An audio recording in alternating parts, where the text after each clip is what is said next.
2, 1, right. I'm joined by Craig Mallet, aka The Hammer. Thank you so much for coming on. You're welcome.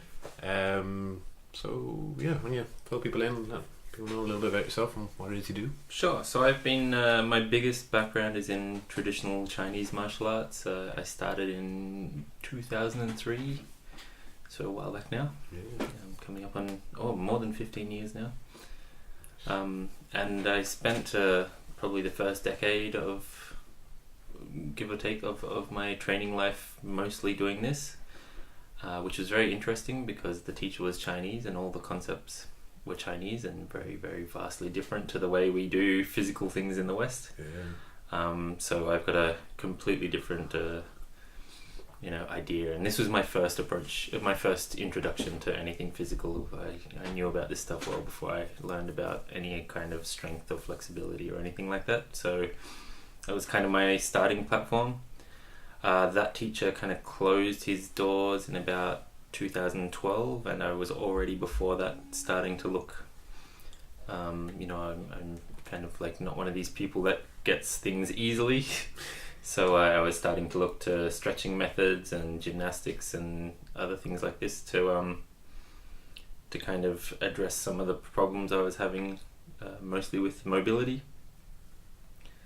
And so I ran into Kit Lachlan. I actually found out he lived about a block away from me in Canberra. That's pretty convenient. Which is pretty cool. And I cold called him and he said, come around. And then 3 hours of us going, no. Later, we were kind of good friends, and I started attending his classes and kind of got onto gymnastics bodies and a few other things in that time. I was an instructor for MoveNet for about a year and a bit, teaching the workshops in Australia, which was fun. And then I was working with Simon Thakur in Ancestral Movement. We ran a whole bunch of retreats together. I think I was involved in about 9 of them before I gave them all to him so I could go traveling. Yeah, and then somewhere in amongst all of that, I started with my newest teacher, Serge, in a very, very cool and old Daoist tradition. And so it's called Da Xuan, the Daoist tradition, the tradition that Serge is the head of. And now that's the kind of central focus of all my practice, because it went full circle. I went out exploring and then ended up coming back into something similar to where I started, but with a different teacher. And I'm very happy to be where I am. The other massive influence on what I've done is working with Dave Wardman in Physical Alchemy, of course. We were kind of working under the same name for a little while, and just recently, just for organization purposes, just to make things clearer, we've separated again, but I still work really, really close with him. Yeah. I'm hanging out with him a bunch of times a week. He's helped me through an enormous amount of stuff, and we're always riffing with each other and saying, hey, this happened, and do you want to try this out, and so forth. So it's kind of the wild experiment in Sydney at the moment. Yeah, Dave's such a wonderful little human. yeah, he's one of my best friends, so I'm very, very happy to have his influence in my life. Nice. It's a nice way to go, nice circle to go within your own training. It must have been interesting to go from only knowing Chinese practices to getting kind of thrown head first into so many different types of westernized training. Yeah, I'm actually it had a danger of getting really scattered at one point, and just trying to do everything at once, and that has its own limitations. You can end up doing a lot of nothing for a long time. I'm kind of happy I did that because it gave me a lot of exposure, and in any one of these circles there's always this kind of strange idea that the other things don't work somehow, and it was really nice to kind of shift through the perspectives and see that each of them kind of have their own merit to do their own things. And one of the things that made me really clear about is there's not really a thing that I found that's the right thing to do or the better thing to do or anything like this. It's just, what do you want to do? Yeah. And then you better have your intention of what you want to do lined up with what you're actually doing, otherwise what will you keep doing? Can make some problems. Yeah, I said that to a lot of people, and they're like, "Oh, you know what? Physical activity should I do?" I was like, "What will you keep doing?" Yeah. So many people want that magic bullet, but you're like, "No, just whatever it is." Even so, one of the really interesting moments for me is I was neck deep in the movement culture at the time I started traveling, and I got to go to my first big seminar with Serge. because he was in Europe and I was in Australia, so I didn't get to attend for the first little while I was training, but I went to the first one and got to meet all his guys. And the really interesting thing is, because of the perspective of the things they like to do and what they're trying to do with their training, what they consider strong, what they consider mobile, what they consider supple is very, very different. So I went in able to do like, I think I was doing these kind of 60-second muscle ups at the time, working towards one-arm chins, handstands, all the usual movement stuff. And we started to do the strength drills from the school, which are a little bit closer to wrestling. And they were just saying, why are you so weak? And the guys with they were guys with 5 and 6 years experience training under Serge's stuff were tossing me around like I was, a baby and had no training. And so that was a big eye-opener, that the strength is really relative to the thing you're doing. Oh, hugely. And on the flip side, that those guys probably couldn't do the stuff I'm doing either. So it was just it wasn't a one's better than the other, but they're kind of specific to the task, and it didn't really. There's of course, if you're strong enough, at some point it helps, but it didn't have a huge carryover, and I still had to train in the methods of the school to get the stuff that the school was interested in. So yeah, I mean, that was a big eye opener for me when I first started MMA, where you'd see a lot of guys who were like incredible shape, like professional fighters, or whatever, but they'd be amazing at say kickboxing, but then they start grappling and they just fall apart. Yeah, like a minute and they're out of breath. I've seen you fight someone for like an hour and not get tired. It's that weird thing, right? It's the body gets really efficient at whatever it is it's doing or used to, which is, I've had so many arguments with people about like, oh, what is good cardio or whatever. It's like, just are you able to efficiently do the thing you're trying to do? Yeah. But, yeah, I mean, that's a long debate in itself. Yeah. There's a can of worms in any topic. Yeah, I was like, nah, avoid that. One of the more interesting topics that I've been getting into a lot recently, and it's kind of part of Serge's school as well, and it was a big inspiration from my first teacher. He always looked like everything was effortless, so I have some fond memories of him holding ridiculous postures for like 20 minutes. And the thing that struck me wasn't that he like endured it, like it didn't look like a feat of endurance, like he held it for a long time. It was no harder for him than standing on the spot. Yeah.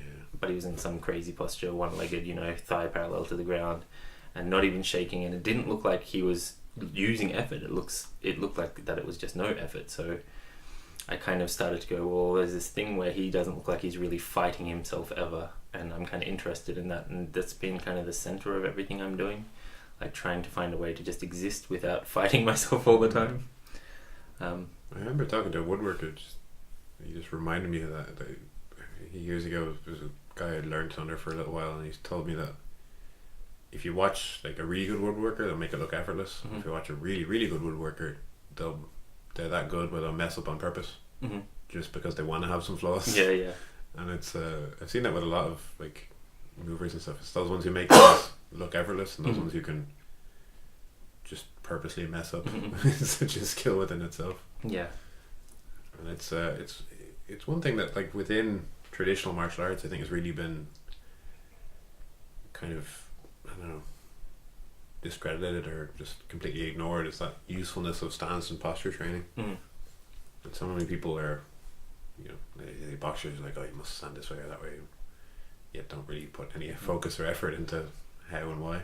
Yeah, it's the Chinese martial arts are especially interesting, and the ones I do, not all schools are like this, but we have a big focus on qualities, and so you see a lot of the drills are for building qualities, not necessarily for using that particular shape, but the quality that comes out of that shape is useful inside practical fighting applications and things like that. So you have something like the horse stance, which is really common, and this one of the qualities you're looking for is structure and grounding.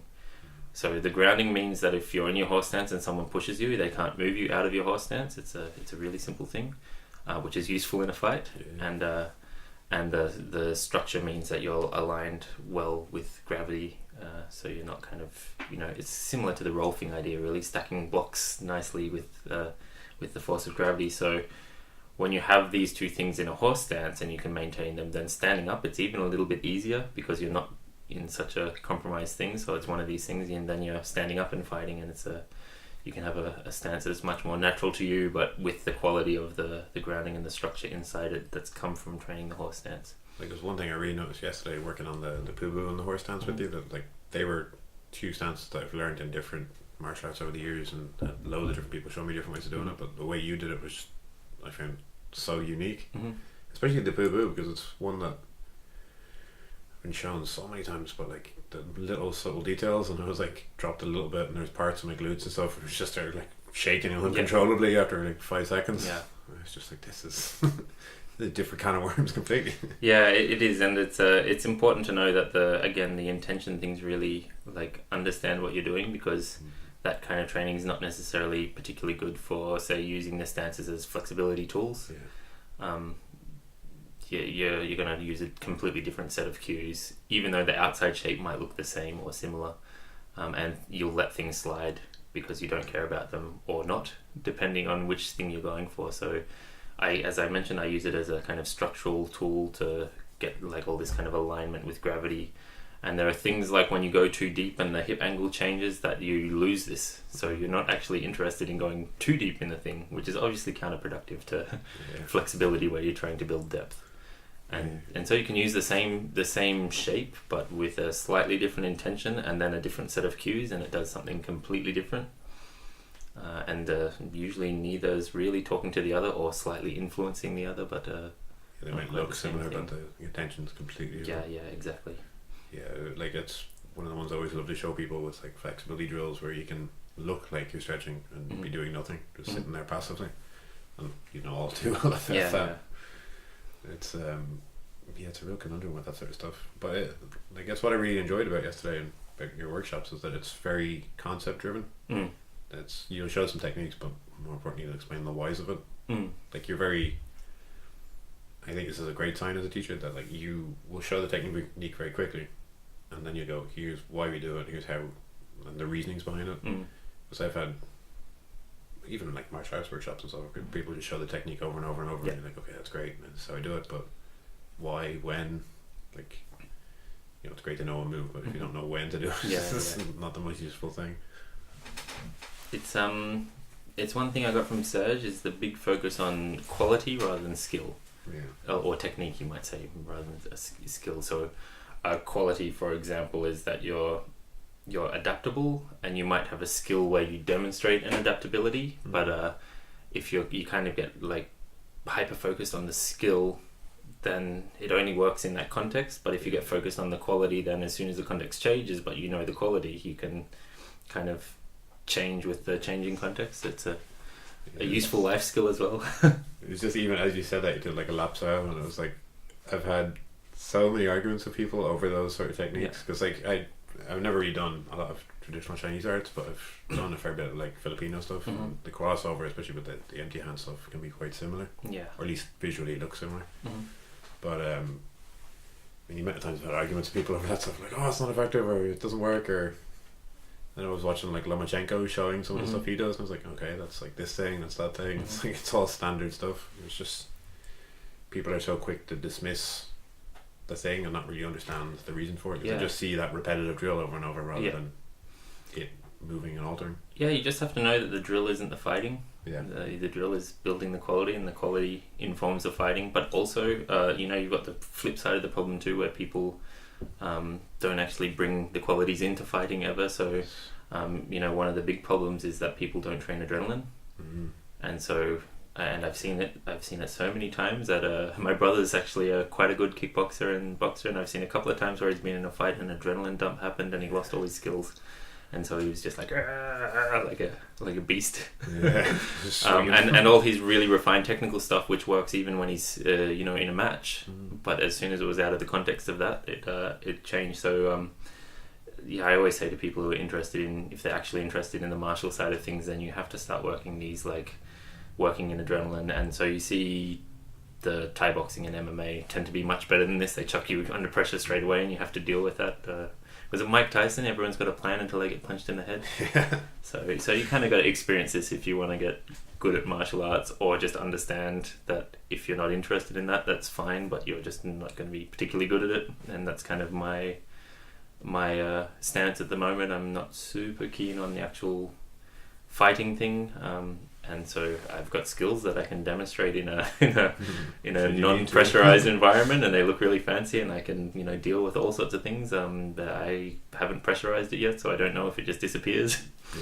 And I'm okay with that. So that's a brilliant approach to have with that honesty with it. It's I think the thing that annoys a lot of people about more traditional arts, that you're always like, oh, the reason we don't do this is because we're super badass. And it'll kill someone. You're like, come on now. And it's I mean, I've had like the reverse problem working with combat athletes, where like you got to teach them to bring it back down, because they're always like firing and always want to kill you and knock your head off. Like, you won't learn these skills or how to apply them or how to move differently unless you just calm the fuck down and then start to apply the stuff that you've just done. Because it's one of the biggest things that I've done with a lot of people is like just playing games with them. Because pro fighters always try to take it too much, and then like at the bottom level they'll someone who's never been hit in the face, they like get super flinchy, and then it's getting that like nice even ground between. But like you say, it's without that adrenal testing, one of my favourite quotes from the Dog Brothers is without that sort of testing, it's just martial arts and crafts. And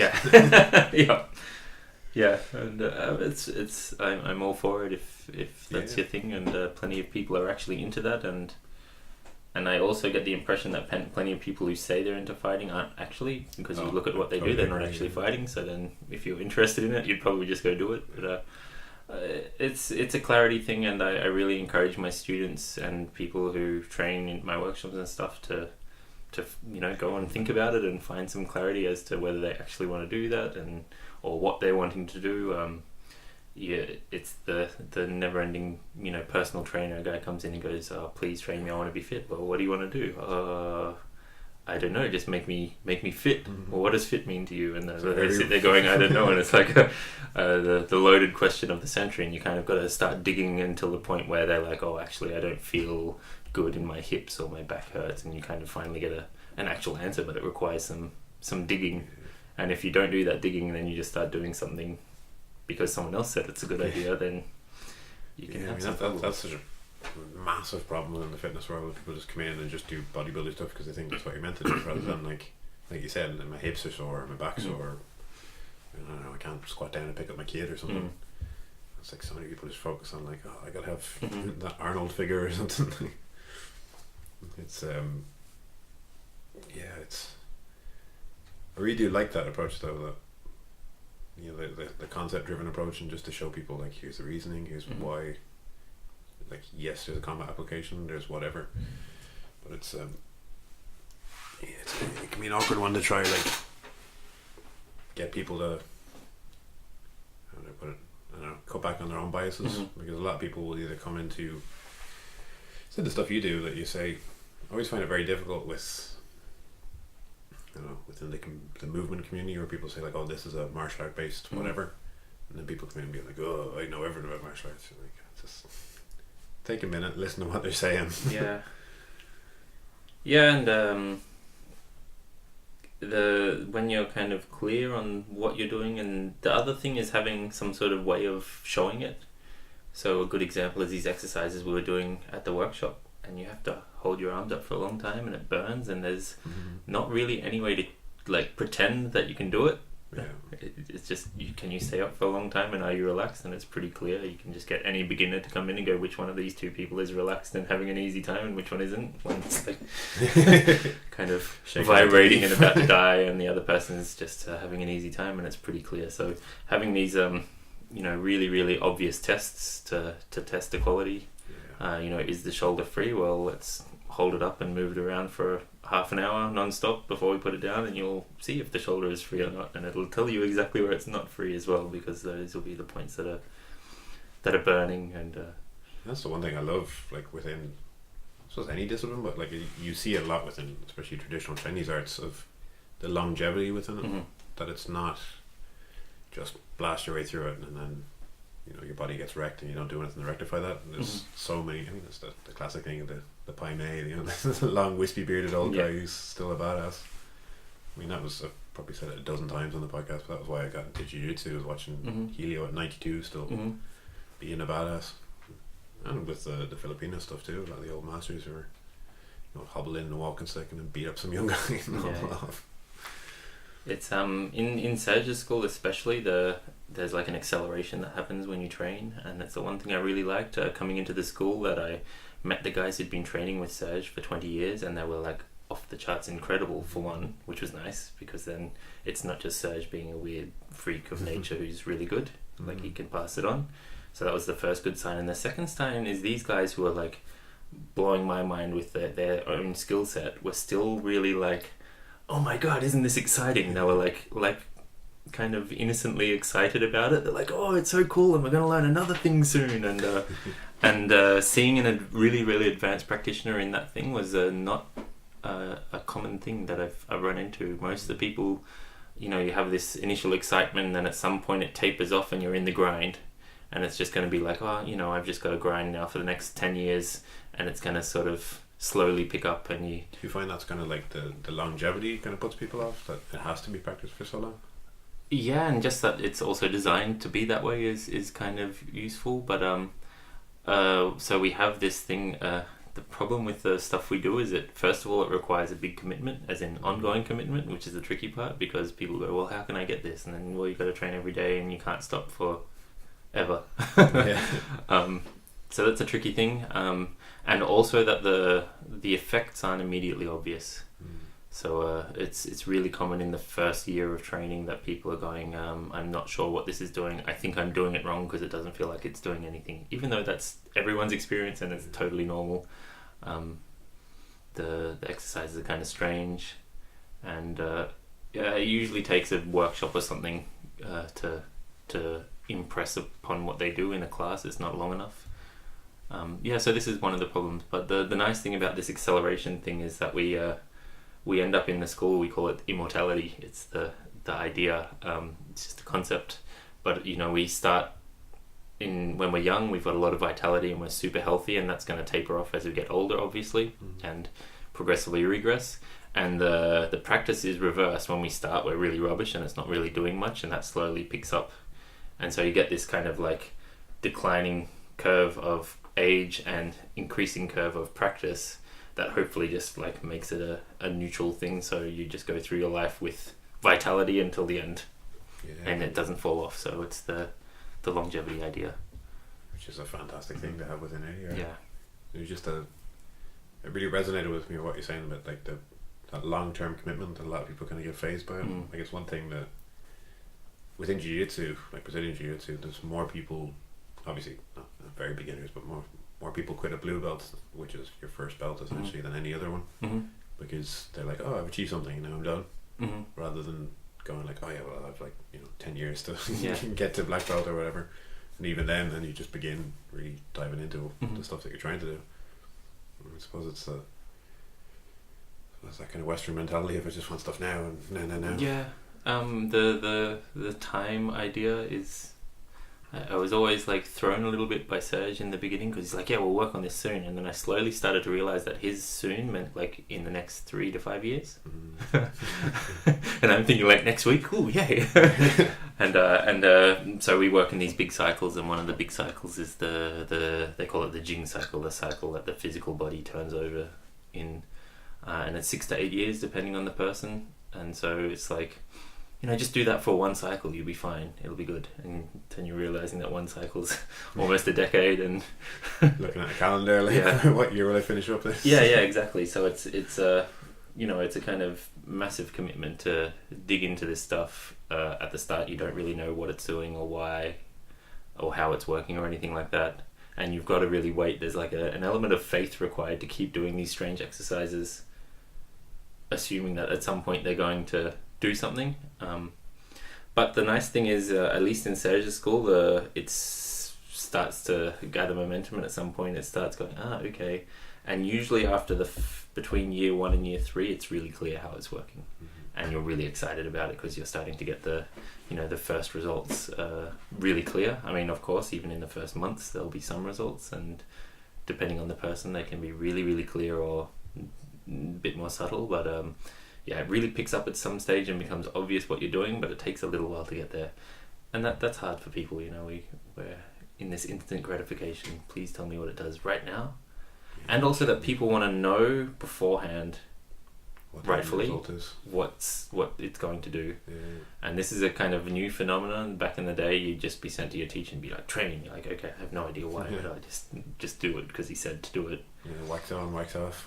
What's the reasoning for it? Yeah. And the hesitation is obvious. There's so many people that have this lingering promise of later you'll get it, later, and plenty of stories of people following later for 20 years and later never arrives and they're still doing the same thing they were doing at the start. So it's important that the results actually do arrive at some point, not too later. Like, it should be clear. And that's a nice thing working with Serge in a school like that, where you're actually seeing. Yeah, and the thing is, he could say anything wild he wants, and but the nice thing is I'm doing it myself, so then I can't argue with whether it's true or not. It's like, I know by direct experience. I don't have to have him like kind of convince me by a conceptual attack or discussion or anything. Did you find like a big difference learning from him as opposed to your Chinese teacher originally? Yeah, the biggest thing I think is the methodology, and also that he's a Western guy. So when he's explaining it, it's a bit like this or that, and then he uses references that I understand instead of my first teacher was using like cultural Chinese references that went a bit over my head. And the second thing is that the school has really nicely adapted to the times, and it's designed like that, which is really cool. And Serge has done a really wonderful job bringing it into the kind of modern times, and so it accounts for the fact that we're actually far more time poor these days than we used to. So if you find some of the classics, they're just like, don't train when you're too hungry, don't train when you're too full, don't train when you're a little bit tired, don't train when the sun's too... And there's this huge list of when you can't train. But this was written in the day when people were farmers and had like 20 hours a day spare kind of thing. So of course you'd follow this, but these days it doesn't really apply. We're just train if you have some time for 10 minutes in the day, because the rest of your day is full up of crazy stuff. So then, we're a bit, don't have to stick so rigidly to the traditions. We can make exceptions because of the time. And also that like a lot of the ways they used to train and the way my first teacher trained me works really well if you have the time to put it in. So it's just like shut up and just stand there and do it. And if you stand there for an hour, it'll change. I've seen it happen. I've seen some people go through that. But we've kind of at the time where there's not so much time for that, and so then you have to have some cues to kind of point people where they're going a bit more clearly, where you're like instead of just go that way, you'll find it by wandering around sooner or later. It's like, go that way, turn left, turn right, here's a particular map to where we're going. And so it's just a modern time thing. We have less time, so we need to be a little more strictly guided in terms of knowing what to look for and what the signs are, and if you're screwing up as well. If the training is actually working for you. Yeah, the hard lesson is a bit harder to just do it and work it out. Works if you've got 8 hours a day to train, definitely. 6 to 8 hours. It doesn't work so well if you've only got half an hour. Yeah. At least in my experience. So I'm happy to be proven wrong. Yeah, and I suppose that's not just the time commitment on a daily basis, but then also the long-term commitment. Some people immediately like, I don't know. But I mean, you've told me like the massive benefits you found just like to yourself, and remind that obviously to your own training. 15 years is and scratching the surface, I suppose, is kind of how you'd feel almost. Well, I'm also one of these people that's kind of, like I mentioned, not really that like talented, innately talented. I have to work really hard to get anything to work, and so anything you see me do it that kind of looks easy and fun and effortless is just because I worked really hard, like bashing my head against the wall for a long time. So it definitely doesn't come easy for me, which is a boon as a teacher, because I've had myself experience with every single possible dead end almost. And so then I can relate to people who run into the same dead ends, and I can tell them like tricks that I use to get out, whereas someone who's naturally talented just goes, but just do it, it worked for me and I just did it, and why can't you just do it? Yeah, that's my my number one thing that I always say to people when they're looking for coaches is like, someone who's just a physically talented person is not necessarily going to be a good coach. Yeah. Like if they're the example I always give is like, would you rather learn from Mike Tyson or his coach? Like chances are he'd just go, I just punch people and they go to sleep. Yeah. And I'm sure he he has a huge understanding of boxing, but he doesn't know how to turn you or I into a world champion. And that's a very difficult thing for people to kind of get their head around. Because I've asked a lot of amazingly talented people, like, oh, how do you do that thing? And it's like, I just do it. Yeah.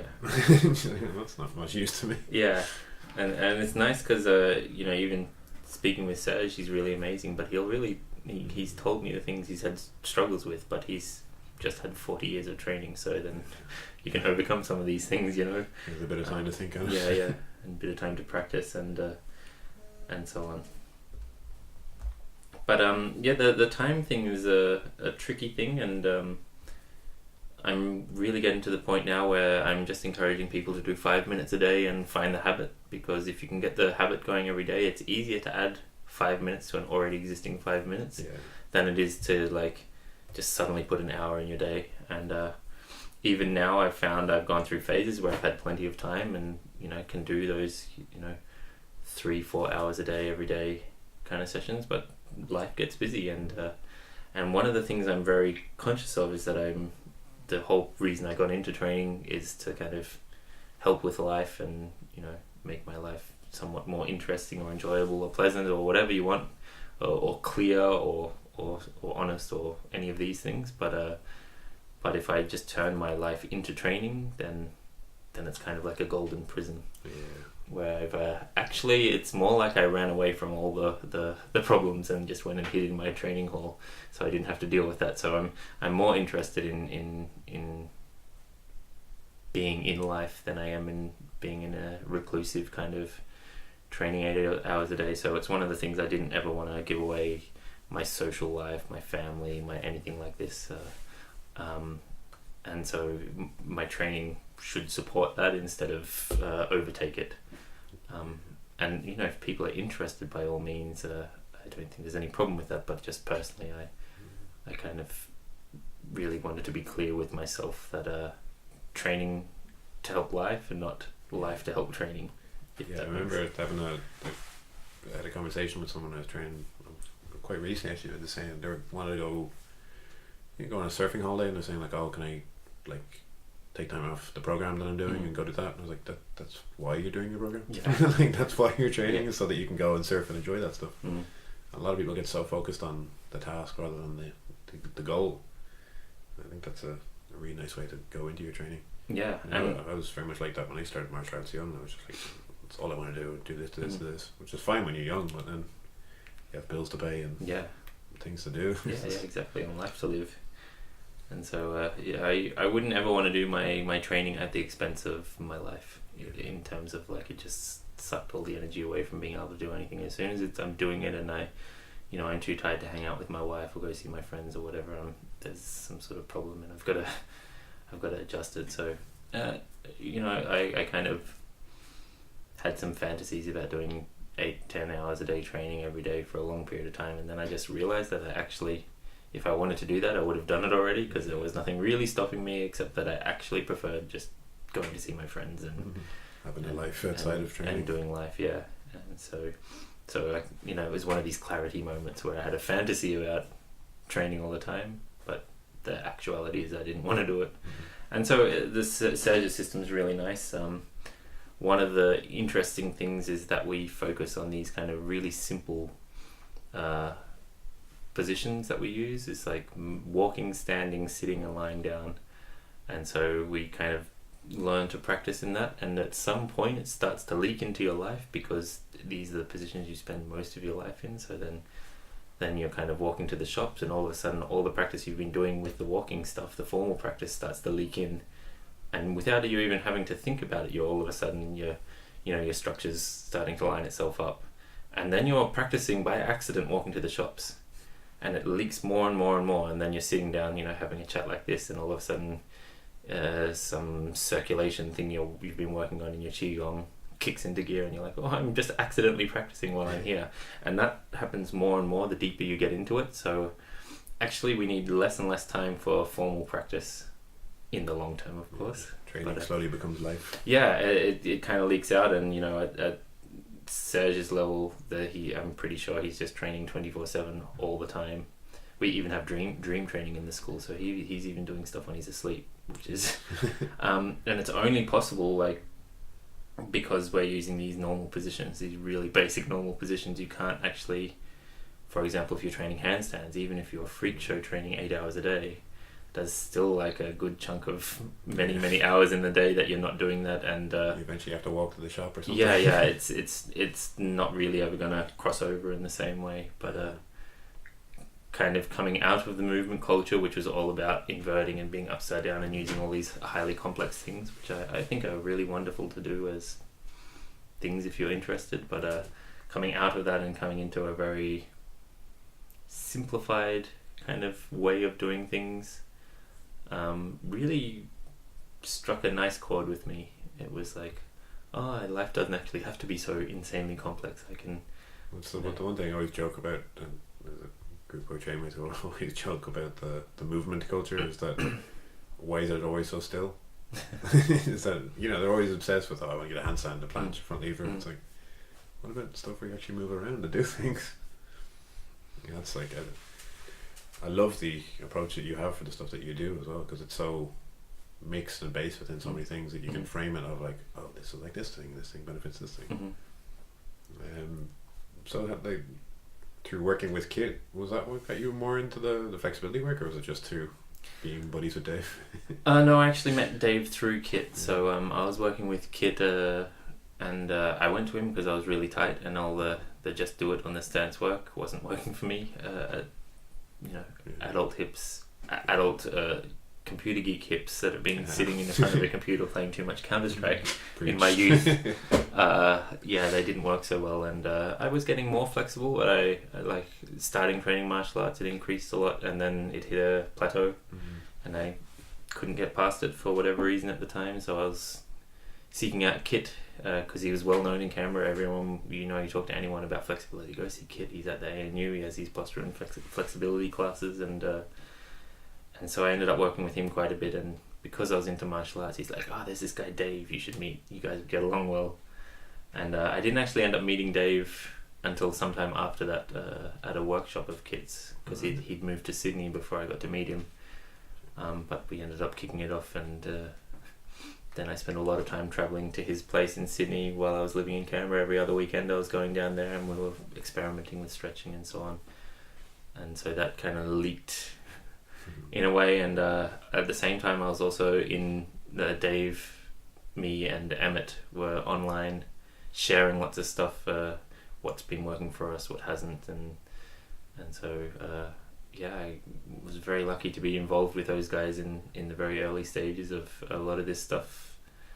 Now Emmett's got a really, really wonderful system, and Kit's still going around doing his thing and helping a lot of people, and Dave's material is similar to Kit's, but it's taken its own life, and it's got its own Dave flavour about it, and it's getting quite different now. So that's what I really love about all you guys, is that willingness to share. It's not like, oh, this is my stuff, you can't see my techniques. Instead it's like, no, try this, because then the more people who try it, the more I know if it works or not, which is exactly what you want, really. It's important. I'm a person who gets these big like, oh, I'm pretty sure this is going to work, and I kind of get a little bit like focused in on that, and that becomes my whole truth for a little while, and but it's nice when you can actually test it and confirm those suspicions, and occasionally like bust a hole in them because they're garbage. Oh, that didn't work like I thought it would. Goes, So it's been really nice hanging with those guys, and my flexibility is improving. I'm certainly not like any of these people who practice it full time, but I also realized the whole reason I got into it in the first place was just to be comfortable, right? Be comfortable in my body, and that's definitely happening much more now, even though I'm not doing splits and things like that. I'm not overly concerned about them. I kind of do them just as something for fun every now and again. I mean, like I was saying to you the other day, the only reason I even chase splits is because I like the look on people's faces when they see someone my height doing the splits. That's a good reason to chase splits, I think. It's like, because I mean, I can, from cold, I can kick someone, at head height, no problem. And like I was saying to you, I train guys who can't touch their knees and can do the same. You don't necessarily need to be flexible to do the things that you want to be able to do. It's flexibility, but also people look at high level flexibility. And you're like, oh, you're going to make me do this thing and that thing. And you're like, no, just want to be comfortable. Yeah, I don't need to make you do that. Yeah, and I mean, for me, the more effective tool for my body was the postural and structural work from Serge. So it's not particularly like going to send you to contortion level of flexibility, but it does free the joints. One of the things we work on is kind of putting space in all the joints. So even if the muscles aren't flexible, at least the joints aren't jammed. And I found the freeing of the joints in terms of like being comfortable in your body is a far more comforting experience, might be the best way to put it, than being super bendy, because I've kind of trained myself into bendiness. I got 3 fingers from head to toe, and yeah, it was nice because I could go down there, but it was still not particularly comfortable compared to now. Yeah, I mean, I know a lot of people who have incredible levels of flexibility, but they're not. Yeah, how do I say it? They're still tight. When people think like, oh, when you get flexible, you won't have no tightness. Like, no, they don't really correlate. No, not at all. So some people, yes, but like, that was really interesting stuff doing a workshop with you over the past few days, and that like you were saying, kind of like peeling an onion, that you're slowly like peeling through those layers of like, oh, there's tension here, there's tension there, and then slowly working down, but very slowly, which is a fantastic approach. But I think again, a lot of people aren't willing to just spend 10 minutes rolling the neck side to side. Yeah, it's not terribly comfortable when you start to like probe these things either. Like, oh, that's stuck in there. Now I have to deal with that. You become aware of your body. Yeah. Like, oh, didn't know that thing was hurting. But it's really incredible how much we do hold tension everywhere, and we fight ourselves. And like some of the tests in the school to check that you're free of tension is just to stand on the spot in these static postures for long periods of time and see if you're comfortable or not. And it really is the case that you can stay for incredible amounts of time and be really comfortable in a position that most people would complain about after like 5 minutes. And that was really interesting, you saying to us that like, oh, you'll feel it in the parts that they're holding the most tension first. And immediately that's where I was like, okay, because there's parts of my body where like I knew that had tension straight away. I was like, oh god, there it is. Yeah. Run away. Like, I'll just stop right now and avoid doing anything with that ever again. Yeah, it's I think it's going to be very interesting over the next few years as this stuff starts to become I guess at least within the movement world a bit more mainstream. Yeah, it's coming back into vogue, definitely, and it's one of these things you see people a lot of people came into the movement world in the first place for therapeutic reasons, not necessarily because they cared about doing acrobatics or anything like this, but because they had a junked up body, a lot of back injuries. I know people come in and it really helped them, and then they kind of lost sight of their original reason and got really excited. And I think I think it was a big push for a lot of people was to move better. Yeah, they just thought that meant you had to train all these things. Rather than and I used to train all the acrobatics, and I probably can't do them anymore. But I definitely feel like I'm walking down the street much more nicely. So it was kind of a thing. It was actually a nice story of the first little aha moment I had for this, and I had the muscle up's one of these things that everyone's like, yeah, get a muscle up, it's one of the things that'll save your entire life and solve all your problems and so on. At least that's what I thought. You get it, you're like, oh, that's not done. Yeah, well, I got my first muscle up and I went up and down, like, yeah, I got my muscle up, and I was really excited. And then I have this fond memory of like walking to the shops, like afterwards I was going down to get some food or whatever, and I was just, this is part of my life, walking to the shops, and I was just like, this doesn't mean anything. Unless I specifically want to stop and do a muscle up, it kind of hasn't really changed my experience of this walk so much. And then in high contrast to that, we do this like learning to use the lat and the kind of armpit muscles to lift the arm.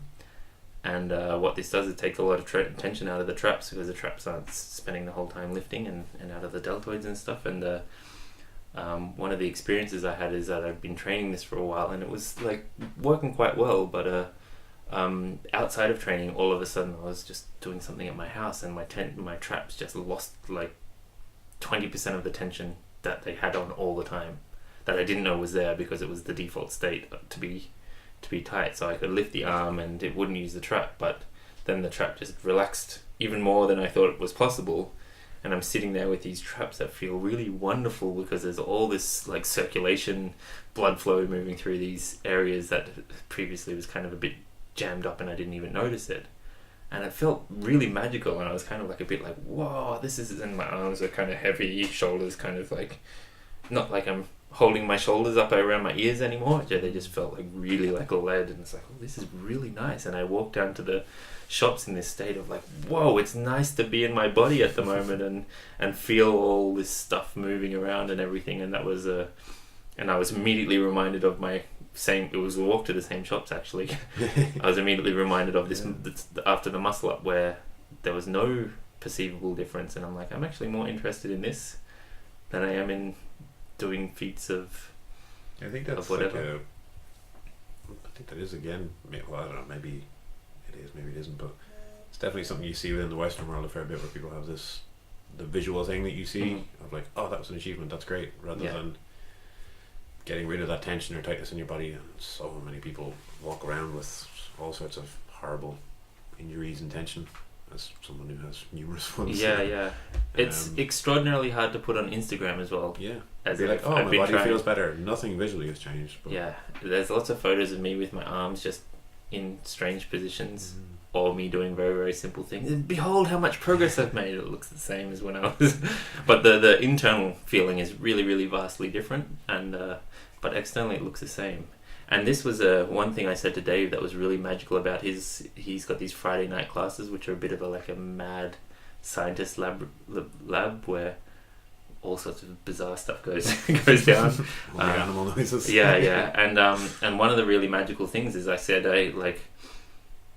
the posture, we don't actually use that many different postures. It's like it's almost guaranteed the hip flexors are going to get stretched.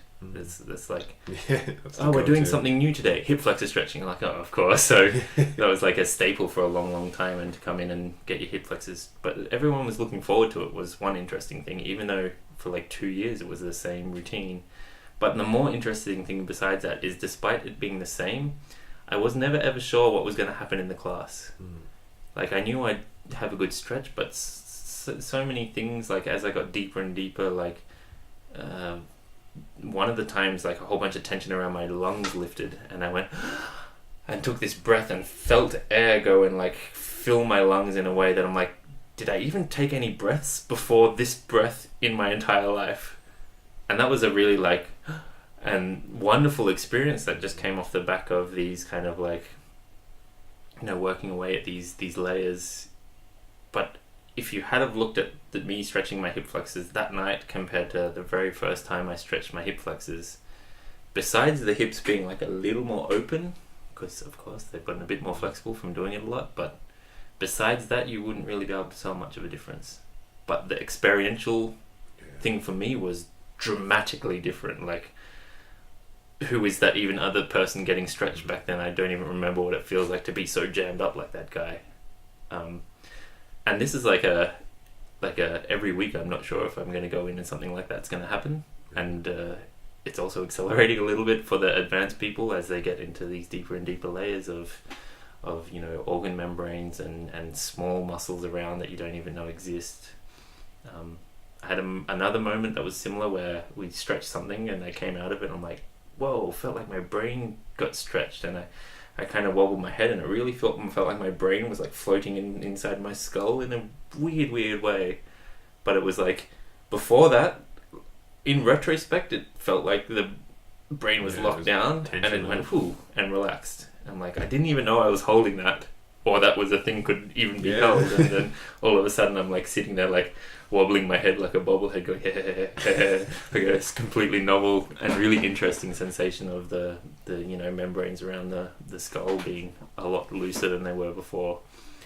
And so that's one of the things and it was kind of like the same starry-eyedness about unsure what's coming, anything's possible, that Serge's 20-year guys had. So that's one of the things I really appreciated about both of those things, just having that potential be really like open and getting wider every single time. And it's the major, like, how do I put it, one of the greatest things and also one of the greatest downfalls of the physical alchemy stuff is the partner work. And what I mean by downfall is that like it's getting a partner who knows what they're doing. Yeah. And that's the hardest part. But when you do, holy Christ, I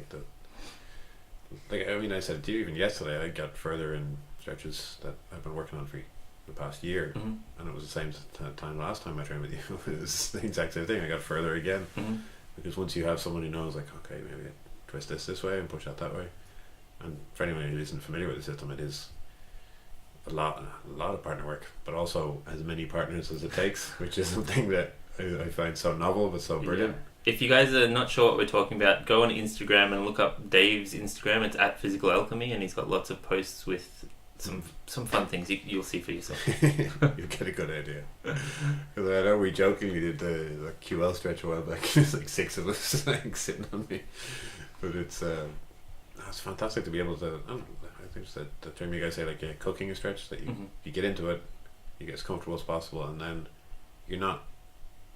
Because I like, at least for myself, I find if I go deep into a stretch, I kind of have to create some form of tension to stay there. Yeah. Whereas with the stuff that you guys do, it's get there, relax, and then just hold it for as long as possible. So yeah, where do you see your training and practice going over the next while? Well, it's kind of reorganized itself. I was doing a lot of work with Dave, and I'll continue to do that. But the Daoist stuff is definitely grabbing my focus more and more. And talking with Serge, he's very interested for me to continue. I'm already starting to teach his stuff, and he's very interested in me to continue and expand into the other realms of the school, which are vast and wonderful. And so that will be picking up momentum pretty soon, and then I've also got my little like Tinkerer's experimental corner, which is where I'm using a lot of the other material that I've gathered over the time. So natural movement stuff. I'm working on brachiation at the moment. Yeah, I've seen some of the work you've been doing. Yeah, it's getting fun. Yeah, a little bit of play, a little bit of climbing in trees and stuff like that. I'm never going to take any of that stuff to levels that are kind of competitive, but I like playing with it, and there's also a certain amount of people who are put off by the like hardcore parkour kind of thing, but actually just really want to are interested in playing in a simple way, and so because I'm interested in that, then I'll facilitate those people.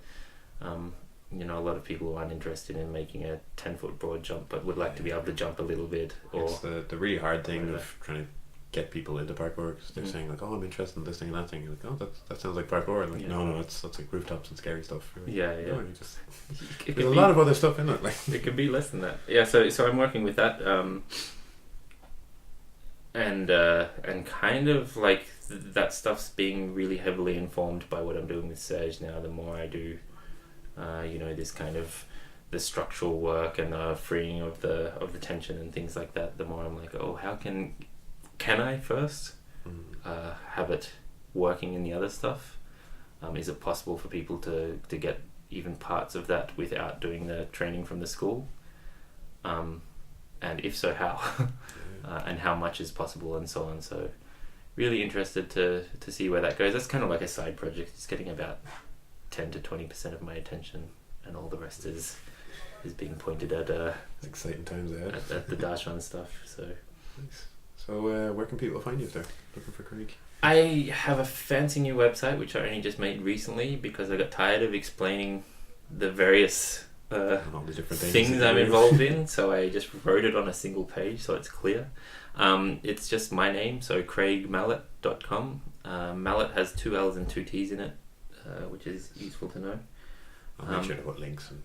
Cool. And then from there you'll find there's a little bit about Da Xuan, there's a little bit about I call it Hammer's Anvil. It's my little experimental corner where I bash things and see what happens. And that has links to workshops and everything. And if you're interested in training these things, I've got plenty of tutorials online at the moment. You can also just find it straight from that website. You just find the link in the menu that says video tutorials. It'll take you to a different page that has, I must be having upward of 30 different topics that have a half hour or so tutorials, and I actually have Craig's first ever tutorial, and even that one was brilliant. And he says they've gotten even better since. Yeah, you're always getting better, and so you look back at the stuff you did and go, I've got half a mind to redo them all, but I might spend the rest of my life just renewing tutorials, because by the time I got them done, I look back start at over and have to start over again. So we'll see how I go. Half of me wants to do that, and half of me wants to put new stuff out, and yeah, we'll go from there. The one that I really want to do next is brachiation. I'm doing a workshop for that in Canberra coming up pretty soon, November, and the material is a lot of stuff I worked with Simon Thacker on. We were like copying monkeys and doing all sorts of other things, and I ended up coming up with my own way of doing it, which I've still not seen anything that's remotely close to it. And he's our next guest, so wrap up. Hey, good timing. Excellent timing. So, thank you very much, Craig. Thank you for having me, and thanks to everyone listening. Thanks, guys.